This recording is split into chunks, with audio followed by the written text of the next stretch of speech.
Bismillahirrahmanirrahim. Alhamdulillahirabbil alamin. Allahumma shalli wa sallim ala sayyidina Muhammadin miftahi babi rahmatillah adada ma fi ilmillah salatan wa salaman daimaini bidawami mulkillah wa ala alihi wa sahbihi. Assalamualaikum warahmatullahi wabarakatuh. Saudaraku, kaum muslimin dan muslimat, pemirsa dimanapun Anda berada, alhamdulillah kita bisa bertemu kembali setelah sekian lama. Mudah-mudahan pertemuan kita ini barokah, manfaat untuk kehidupan dunia kita dan terutama kehidupan akhirat. Ikhwani rahimakumullah, sebelum kita bicara lebih jauh, belajar lebih jauh, maka yuk kita lihat apa yang sudah kita pelajari selama ini. Sudah kita amalkan belum? Ya, ilmu itu kita pelajari untuk diamalkan dan disebarluaskan. Mari kita amalkan semaksimal yang kita bisa. Insya Allah akan mendatangkan ilmu-ilmu yang lain dan memberi kita kekuatan. Allah akan beri kita kekuatan untuk mengamalkan amal-amal yang lain. Sebagaimana dikatakan, siapa mengamalkan atau berniat untuk mengamalkan satu kebaikan, akan dibukakan 70 pintu kebaikan untuknya. Ikhwani rahimakumullah, kita mengerti bahwasannya hidup di dunia ini usia kita terbatas. Dan kita pasti akan kembali pada Allah Subhanahu wa Ta'ala. Dan semua berharap punya usia yang panjang, hidupnya enak, hidupnya nikmat, dan masuk surga insya Allah di penghujungnya, amin. Tapi yang jadi masalah, kita ini punya banyak salah.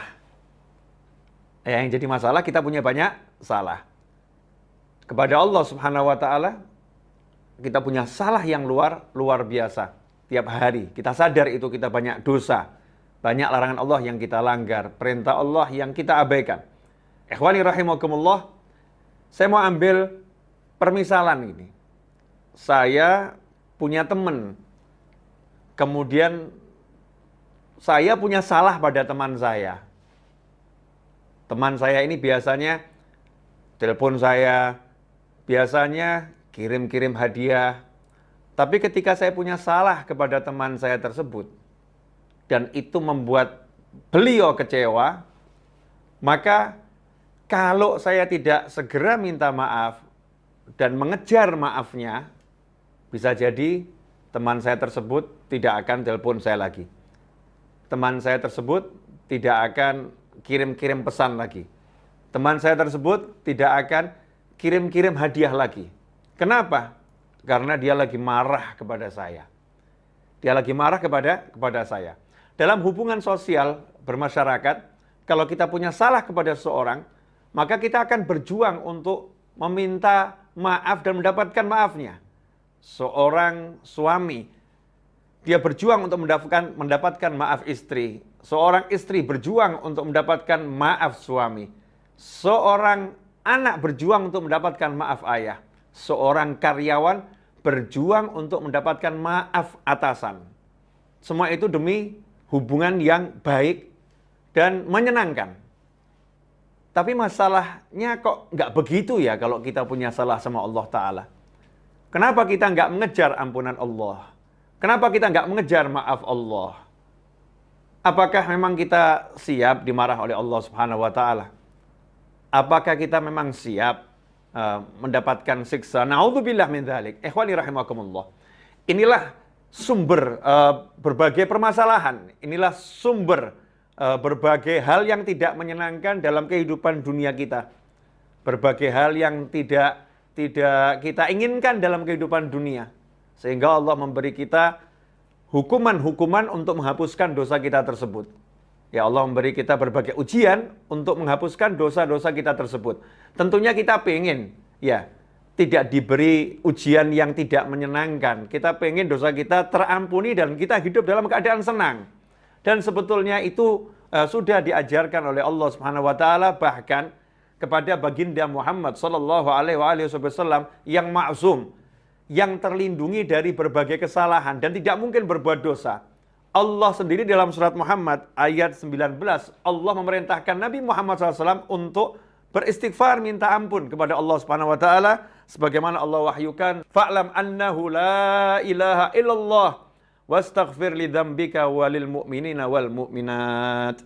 Kata Allah Subhanahu wa taala, fa'lam, ketahuilah sungguhnya tidak ada Tuhan kecuali Allah, wastaghfir li dzambika, dan beristighfarlah, minta ampun untuk kesalahanmu, walil mu'minina wal mu'minat, dan untuk kesalahan dosa-dosa orang yang beriman, baik laki-laki maupun perempuan.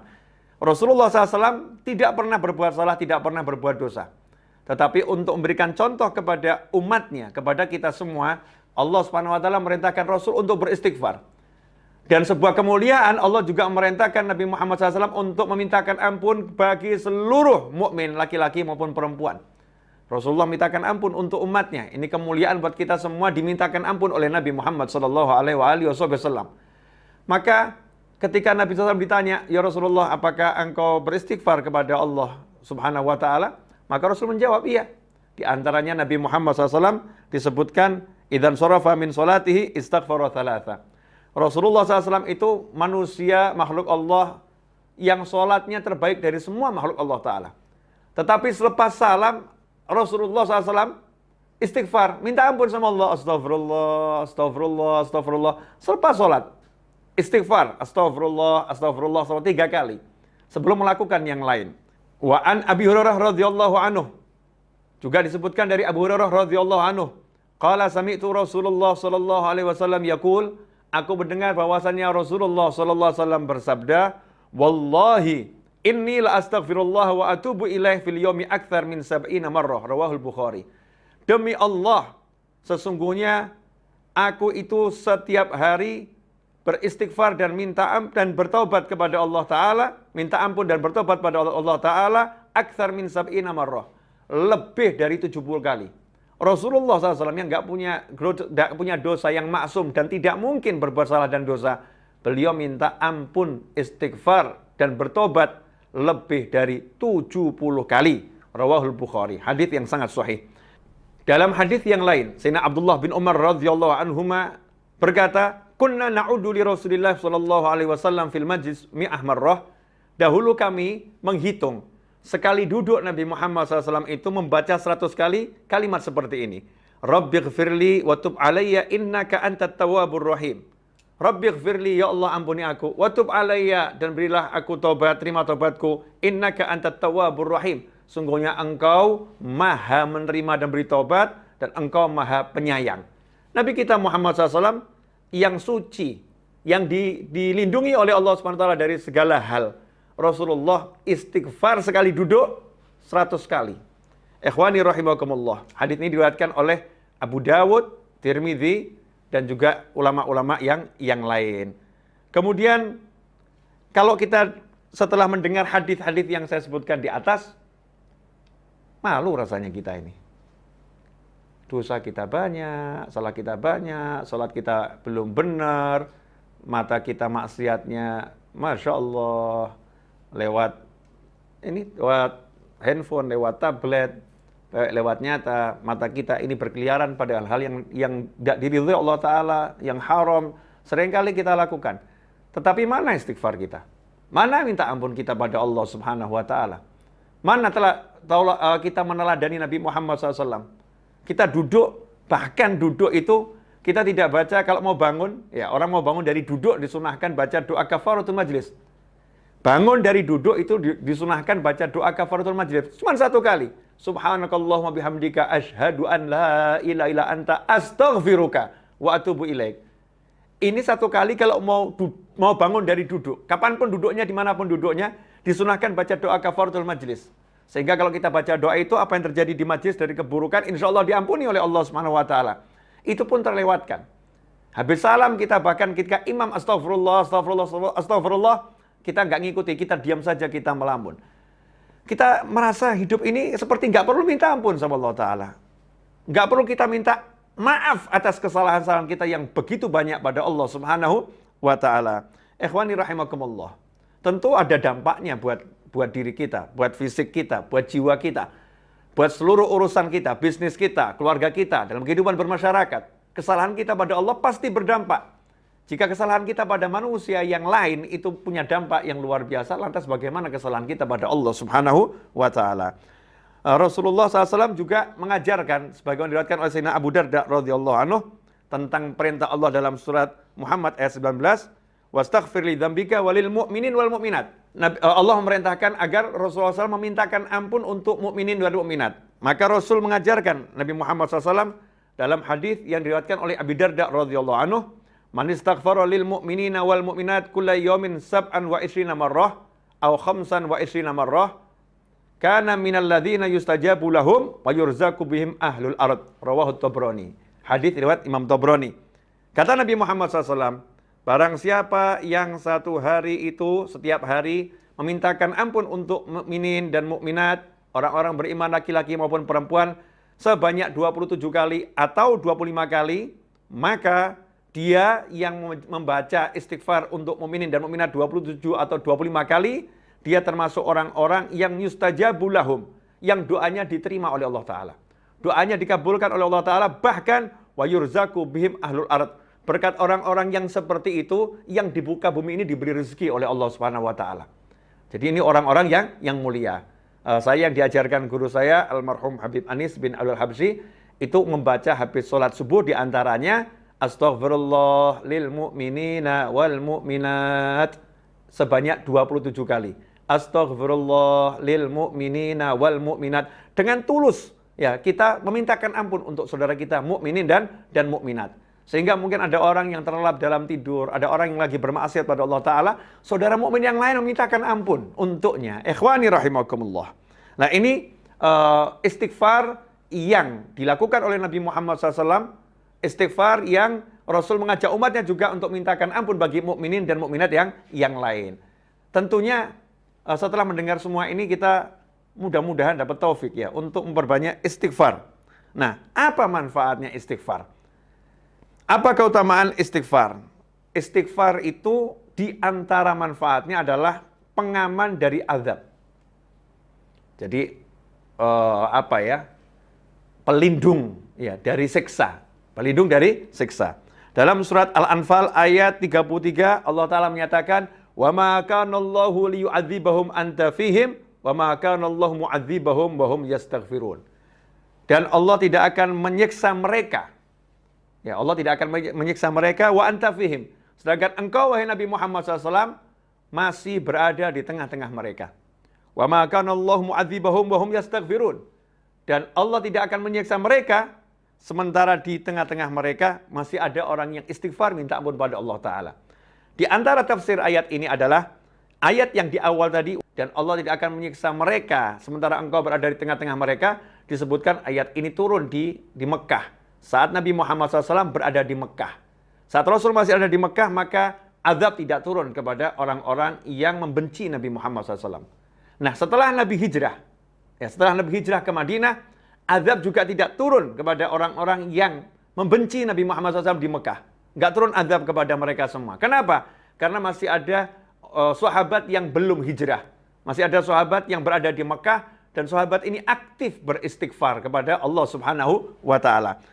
Sehingga para sahabat mengatakan, para tabi'in mengatakan, para ulama mengatakan, siapa yang rajin istighfar, maka dia akan menjadi pengaman untuk dirinya dan untuk keluarganya. Untuk dirinya dan untuk teman-temannya, dari azab yang akan turun kepada dirinya maupun kepada keluarganya, pada teman-temannya. Ahli istighfar. Karena itu, ikhwani rahimakumullah, kita sadar kita banyak dosa. Agar kita aman di dunia, aman di akhirat, maka ini pegangan kita, minta ampun sama Allah Ta'ala. Minta ampun, astagfirullah. Ya Allah, aku minta ampun kepadamu. Astagfirullah. Ya Allah, aku minta ampun kepadamu. Dengan kita hayati dan sungguh-sungguh. Ikhwani rahimakumullah.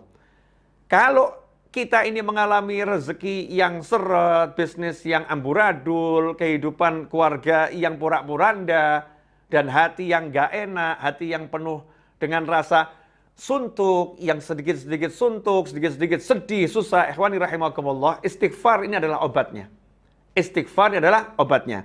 Kita masih ingat bagaimana Nabi Nuh alaihissalam menasihatkan kepada umatnya, dan itu diabadikan Allah Ta'ala dalam surat Nuh ayat 10-12. Faqultu astaghfiru rabbakum innahu kana ghaffara yursilis samaa'a 'alaikum midrara wa yumditkum bi amwalin wa banin wa yaj'al lakum jannatin wa yaj'al lakum anhara. Kata Allah Ta'ala, Nabi Nuh mengucapkan di situ, fakultu, maka aku Nuh berkata, istaghfiru rabbakum. Kalian semua hendaknya istighfar, minta ampun kepada Tuhan kalian. Saat itu kaum Nabi Nuh mengalami paceklik yang luar biasa. Bertahun-tahun tidak turun hujan, banyak hewan yang mati, banyak tanaman yang mati. Tanah kering semua. Sehingga kehidupan ekonomi, kehidupan sosial itu terancam hancur. Saat itulah Nabi Nuh ngasih solusi. Apa solusinya? Solusinya, istaghfiru rabbakum. Minta ampunlah kepada Tuhan kalian. Innahu kana ghafara. Karena Allah itu sangat suka memberi ampunan. Allah tuh suka ngasih ampunan. Ada orang yang berat ngasih maaf. Tapi Allah dengan semua kekuasaannya yang maha kuasa, kekuatannya yang maha kuat. Allah dengan semua, yang semuanya adalah miliknya Allah Subhanahu wa Ta'ala. Kita yang salah sama Allah ini, sama Allah disuruh minta maaf sama aku. Aku ampuni dan aku suka orang yang minta maaf. Ini saking maha sayangnya Allah kepada kita, semua hamba-hambanya. Kalau itu dilakukan, yursilis sama'a alaikum midrara. Masalah yang nomor satu, tidak adanya air, paceklik yang luar biasa, maka langsung sama Allah Ta'ala diselesaikan. Allah akan mengirimkan hujan yang lebat dari langit untuk menghapuskan semua kekeringan dan semua sumber air yang kering akan diganti oleh Allah Subhanahu wa Ta'ala. Wa yumditkum bi amwalin wa banin. Dan Allah akan beri kalian kekuatan, pertolongan dan dengan memberikan anak yang banyak, harta yang banyak, bi amwalin, dengan harta yang beraneka ragam dan banyak. Wa banin, dan Allah akan berikan anak keturunan kepada kalian semua. Wa yaj'al lakum jannati wa yaj'al lakum anhara. Allah akan berikan kalian kebun-kebun dan Allah memberikan sungai-sungai yang mengalir di dalamnya. Ikhwani rahimakumullah. Indahnya Al-Qur'an dikatakan di sini, wa yumditkum bi amwalin wa banin. Allah akan beri kalian kekuatan dengan harta yang banyak dan anak yang banyak. Karena ada orang yang punya harta tapi nggak punya anak. Ada orang yang punya anak tapi nggak punya harta. Maka itu tidak lengkap kebahagiaannya. Tetapi Allah katakan orang yang rajin istighfar ini diberi harta yang banyak dan diberi anak yang banyak. Sehingga anaknya tidak jadi masalah dan hartanya akan bawa kebahagiaan untuknya. Ikhwani rahimakumullah. Sehingga Sayyidina Hasan Al-Basri radhiyallahu anhu ketika datang orang yang nggak punya anak lapor kepada beliau, wahai imam saya ini nggak punya anak keturunan, beri saya amalan. Beliau pun mengatakan bacalah istighfar. Nggak lama datang lagi seseorang yang mengatakan, wahai imam, ya saya ini rezekinya sempit, hidup saya susah, ekonomi saya porak-poranda, beri saya amalan. Imam Hasan Al-Basri pun mengatakan radhiyallahu anhu, bacalah istighfar. Setelah orang-orang itu pulang, murid-muridnya bertanya, wahai imam, setiap orang yang datang, yang satu minta keturunan, yang satu minta rezekinya lancar, kenapa engkau beri amalan yang sama? Ya, amalannya istighfar, bukan amalan yang berbeda. Maka beliau menjawab, yang ngomong bukan saya, tapi yang ngomong Allah Subhanahu wa Ta'ala, yang tercantum dalam surat Nuh ayat 10 sampai 12. Di antaranya, wa yumditkum bi amwalin wa banin. Dan Allah akan beri kalian kekuatan dengan harta yang beraneka ragam dan jumlahnya banyak, dan anak keturunan yang banyak. Ikhwani rahimakumullah. Di antara manfaat istighfar yang lain adalah sebagaimana yang disampaikan oleh Sayyidina Abdullah bin Abbas radhiyallahu ta'ala anhuma dari Nabi Muhammad SAW, di mana Rasulullah SAW bersabda, man lazimal istighfar ja'alallahu lahu min kulli hammin farajan wa min kulli dhikin makhraja wa razaqahu min haitsu la yahtasib. Riwayat Abu Dawud dan Nasai serta Ibnu Majah dan Hakim dan Baihaqi. Nah, ini hadis yang memberi kita semangat untuk semakin rajin istighfar. Man lazimal istighfar, kata Nabi Muhammad SAW. Siapa yang tekun, continue, terus menerus beristighfar, istiqomah tiap hari, ja'alallahu lahu min kulli hammin farajan. Maka Allah akan menjadikan untuknya apapun rasa suntuknya, min kulli hammin, apapun rasa suntuknya, apapun penyebab rasa suntuknya, maka Allah akan menjadikan untuknya faraja, jalan keluar. Jadi suntuk itu kalau datang, langsung Allah berikan jalan keluar, agar suntuknya hilang. Dihapus suntuknya oleh Allah SWT untuk orang yang ahli istighfar. Wa min kulli dhikin makhraja. Kalau dia dalam kesulitan, dalam kesempitan, kalau kata orang Jawa sudah kepepet, ya tidak bisa gerak, min kulli dhikin, sempitnya luar biasa, makhraja. Allah akan selalu memberikan jalan keluar. Dikasih solusi oleh Allah Subhanahu wa Ta'ala buat orang yang rajin istighfar. Wa razaqahu min haitsu la yahtasib. Dan untuk urusan rezekinya tidak pernah dia bisa mikir. Kenapa? Karena Allah akan beri dia rezeki min haitsu la yahtasib. Dari arah yang tidak pernah bisa dia pikirkan. Surprise rezekinya dari Allah Subhanahu wa Ta'ala, kejutan-kejutan dari Allah Subhanahu wa Ta'ala. Min haitsu la yahtasib. Enggak bisa diperhitungkan. Baik bisa dikira-kira. Allah akan berikan surprise rezekinya untuk orang-orang yang rajin istighfar. Ikhwani rahimakumullah. Sebagai penutup dari kajian kali ini adalah tentang Sayyidul Istighfar. Sayyidul Istighfar ini kalau kita memang nggak bisa baca istighfar banyak-banyak, minimal ya kita baca Sayyidul Istighfar di pagi hari dan di sore hari. Penghulunya semua istighfar. Pemimpinnya semua istighfar. Sebagaimana dikatakan oleh Nabi Muhammad SAW, Sayyidul Istighfar ayyakul al-abd Allahumma anta rabbi la ilaha illa anta khalaqtani wa ana 'abduka wa ana 'ala ahdika wa 'adika ma stata'tu a'udzu bika min syarri ma sana'tu abu laka bi ni'matika 'alayya wa abu bi dhanbi faghfir li fa innahu la yaghfiru dzunuba illa anta. Itu namanya Sayyidul Istighfar. Man qalaha fin nahar muqinan biha famata min yaumih qabla an yumsiya fahuwa min ahlil jannah.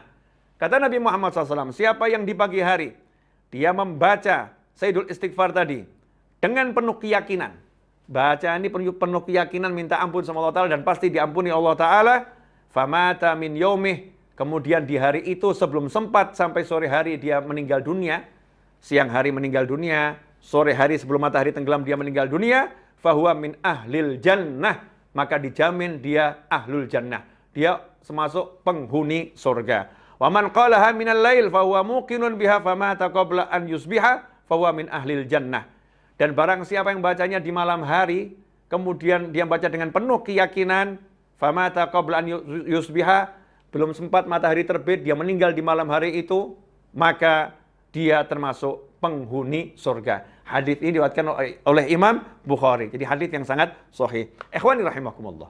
Kesimpulannya, kalau kita mau hidup kita enak di dunia dan Allah mengajarkan kita untuk mendapatkan kehidupan enak di dunia. Rabbana atina fid dunya hasanatan wa fil akhirati hasanatan wa qina adzabannar.